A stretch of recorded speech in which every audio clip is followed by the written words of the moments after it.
কুরবানির পশু বা কুরবানির জন্তুকে দাঁতা হতে হবে, সেইভাবে আকিকার জন্তু বা আকিকার পশুকেও দাঁতা হতে হবে। এটা জমহুর উলামায়ে কেরামের কওল। অন্যান্য উলামায়ে কেরাম বলছেন যে না, আকিকার পশু দাঁতা না হলেও চলবে। এই ব্যাপারে রাজিহ কল বা সঠিক কল কোনটি? আমি যদি বুঝতে পারি সেটা হলো এই যে আকিকার পশু দাঁতা হওয়াটাই উত্তম, এটাই হচ্ছে বেশি আফজাল।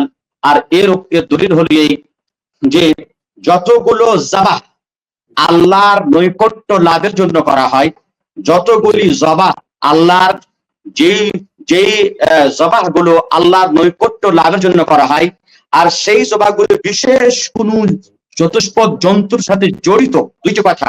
একটা হলো তাকাররুবান ইলাল্লাহ, আল্লাহ রাব্বুল আলামিনের নৈকট্য লাভের জন্য জবাহ করা হয়।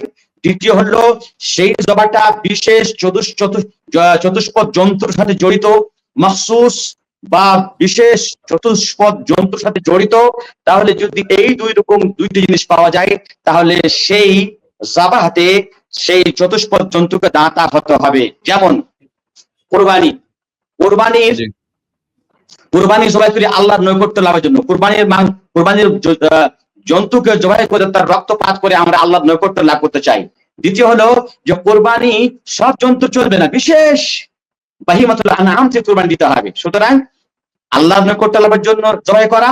দ্বিতীয় হলো বিশেষ শরীরের পক্ষ থেকে বিশেষ জানোয়ারকে নির্দিষ্ট করে দেওয়া হয়েছে সেই জবাইতে। তাহলে যদি এই দুইটি বৈশিষ্ট্য পাওয়া যায়, তাহলে তাকে দাঁতা হতে হবে। আমি কুরবানির উদাহরণ দিলাম, আরেকটি উদাহরণ দিয়ে নেন। যেমন হজের সময়তে আমরা যারা হজ্জে কিরান করে বা হজ্জে তামাত্তু করে, তাকে হাদি পেশ করতে হয়। হাদি হলো, হাদিতে এই দুইটি বৈশিষ্ট্য পাওয়া যায়, অর্থাৎ আল্লাহর নৈকট্য লাভের জন্য জবাই করা হয়। দ্বিতীয় হলো যে হাদি সব চতুষ্পদ জন্তুর হবে না, বাহিমাতুল আনআম থেকে হতে হবে। এবার আসি যে কেউ যদি হজের অবস্থাতে, ইহরাম অবস্থাতে যদি কেউ মাহজুরাতুল ইহরাম করে ফেলে, তাহলে তাকে ফাফিদিয়াতুন বিন নুসুকিন, তাকে একটা ফিদিয়া লাগে, একটা জানোয়ার জবাই করতে হয়। সেই জানোয়ারটা বা সেই চতুষ্পদ জন্তুটাও, তাতে দুটি শর্ত পাওয়া যাচ্ছে বা দুটি বৈশিষ্ট্য পাওয়া যাচ্ছে। একটি হলো আল্লাহর নৈকট্য লাভের জন্য জবাই করি, দ্বিতীয় হলো যে ফিদিয়ার জানোয়ার বিশিষ্ট জানোয়ারের মধ্যে হতে হবে। আপনার কি বলে মোরগ কিংবা কবুতর বা পায়রা জবাই করলে হবে না। এই মতোই আকিকা হলো, আকিকাকে আমরা জবাই করি আল্লাহর নৈকট্য লাভের জন্য।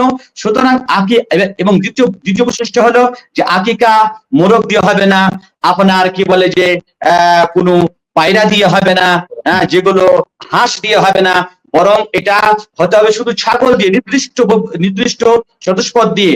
তাই যে জবাহ আল্লাহর নৈকট্য লাভের জন্য হবে এবং সেই জবাহ বিশিষ্ট চতুষ্পদ জন্তুর সাথে জড়িত, এই সমস্ত জবাতে দাঁতা হওয়া শর্ত। এটাই আমি বুঝে আসি। আল্লাহু আ'লাম বিস-সাওয়াব।